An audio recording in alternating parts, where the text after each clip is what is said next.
I first caught the scent of betrayal beneath the sweet perfume of salt air and white wine. We were in Santorini. Blue domes against burning skies, cliffs that dropped into the Aegean like something out of a myth. It was our 10th anniversary, a celebration of a decade I thought meant something. The island was perfect. The illusion wasn't. Danielle had changed. Her laugh came in bursts, too polished, too practiced.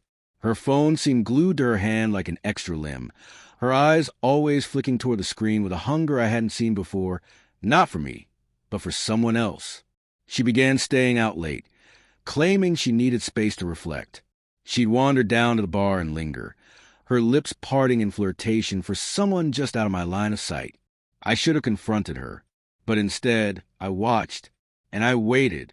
It was a warm night when it unraveled.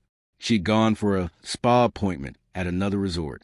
I was alone on the balcony of our villa, a glass of wine in hand, and a growing pit in my stomach. The stars above were too quiet. The ocean below, too still. Something felt wrong. Her laptop was open, unlocked. I wasn't snooping. Not at first. But a flicker of movement on her messenger tab drew me in. A message stared back at me. He has no idea. Same place tonight. God, you're so much better than my husband. The air seemed to vanish from the room. There were more. Dozens. Photos, dates, hotel receipts she tried to delete. She hadn't just betrayed me. She'd used me. I was the cover. The alibi. The idiot husband financing her fantasy. But I didn't rage. I didn't scream. I simply shut down. Cold. Quiet. She returned hours later, beaming, cheeks flushed with champagne and the heat of someone else's hands. The spa was amazing, she said, curling into me like nothing had changed. I kissed her forehead and whispered, I'm glad. That was the moment the plan began. The next days were like living inside a glass room, transparent, fragile, just waiting to shatter. I played my role well. I smiled for camera, clinked wine glasses, walked with her along sun-bleached trails. I took her photo on the same beach I proposed to her 10 years ago. And all the while I was collecting receipts, screenshots, GPS logs. I mirrored every message from her phone to a hidden cloud account. Every dinner she went to alone, every massage, every fabricated errand. I traced it, cross-referenced it, built the case like a prosecutor preparing a death blow. Nate, that was his name. Tall, gym-tanned, a glorified trainer who slithered between wealthy clients with a smirk and a six-pack. Danielle had followed him for months, fawning over his shirtless Instagram posts like a teenager with no self-respect. She told him I was just a friend she was vacationing with. A safe excuse. That lie. On the very beach where she once cried with joy at my proposal was the moment I smiled. Not because I forgave her, because I was ready. By day 4, I removed her name from every joint account, shifted half our savings into an airtight trust, and resecured passwords she didn't even know existed. I scheduled a meeting with my divorce lawyer for the day after our return. She was in bed with Nate. I was engineering a silent guillotine. Our final night in Santorini was a theater of deceit. She returned late, her steps light, buzzed on wine, and another man's touch. Sorry, she murmured, kicking off her heels. Spa ran late. No worries. I replied, pouring her another drink. She curled up beside me, giggling at texts, probably from him. I think this trip saved us, she whispered later, resting her head against me. I stroked her hair. You're right, I said softly. It changed everything. The plane landed with a gentle jolt. Danielle kissed my cheek and said, Thank you for making it so special. Of course, I said. Glad we did it. She didn't know that I'd already signed a lease across town. She had no idea the lawyer had been working overtime while we shared hotel breakfasts and evening walks. By the time we stepped back into our home, every domino was lined up. I acted normal, unpacked, took a shower, ordered her favorite Thai food. We curled up and watched a movie. I let her fall asleep beside me, peacefully dreaming of her next yoga retreat, while I stared at the ceiling and planned a kill shot. The next morning, she left for work, and I went to war. I froze every share card. locked her out of every financial account, alerted HR at her company that we were separating, and requested tax documents for division of assets. My lawyer submitted the initial filings, attaching screenshots, receipts, photos. By evening, her first text came in. "Hey, babe, card's not working. Can you check?" I didn't reply. Instead, I watched from my new apartment as she stormed into our house. Confused, frustrated, then furious.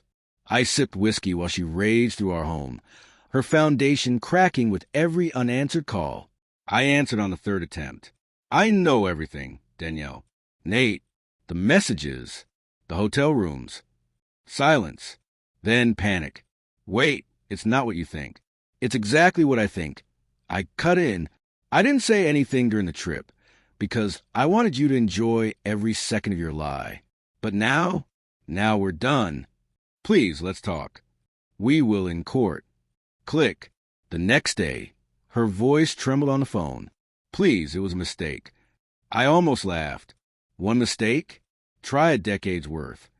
"I love you," she sobbed. "You don't understand. Nate meant nothing." "No worries. I already told Nate's wife everything. Sent her the full dossier, even that anniversary photo." Silence. Later that day, her job suspended her.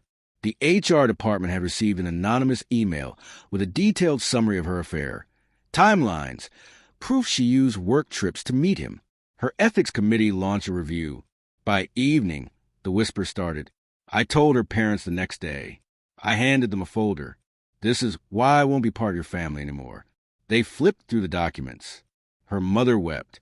Her father didn't speak. Just stared like someone watching a car crash in slow motion. My final move was a social post. No names, no rage, just truth. 12 years. Lies. Gaslighting. Betrayal. I loved her with everything. She used me. I'm walking away. And I wish her the life she deserves. Within hours, the pieces fell. Unfriended. Uninvited.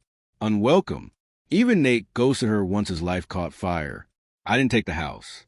Didn't take the furniture. Just my peace. She kept calling, begging, crying. I never picked up. Then she showed up outside my gym, hair unkempt, mascara streaking her face, clutching a folder like it held her last breath. "Please, just listen." "I lost everything," she whispered. "Nate's wife divorced him. My job's gone. My family," she swallowed. "They won't even look at me." She offered the folder. "I'm pregnant, but it's not Nate's. I was just lonely. I was stupid, but I never stopped loving you." I looked at her, really looked. Then I said, "Love isn't a word. It's a choice, a verb, and you proved over and over you never meant it." She collapsed against the side of my car, sobbing. I drove away. A week later, she received the final papers. Divorce finalized. All assets split for the prenup. She once mocked. No alimony. Infidelity voided it. The house? Mine. The savings? Untouched. The revenge? Silent and precise. She tried moving in with a cousin. Picked up shifts at a boutique. Struggled to rebuild while I thrived. New apartment. New friends. New woman. One with warmth, loyalty, grace. A year later, Danielle sent one last message. "I know I don't deserve forgiveness, but I hope someday you find peace." I didn't reply. I already had. She lived in the ashes. I walked away whole. Sometimes the cruelest revenge isn't destruction. It's becoming everything they said you couldn't be, without them, and watching them fade in the rearview mirror.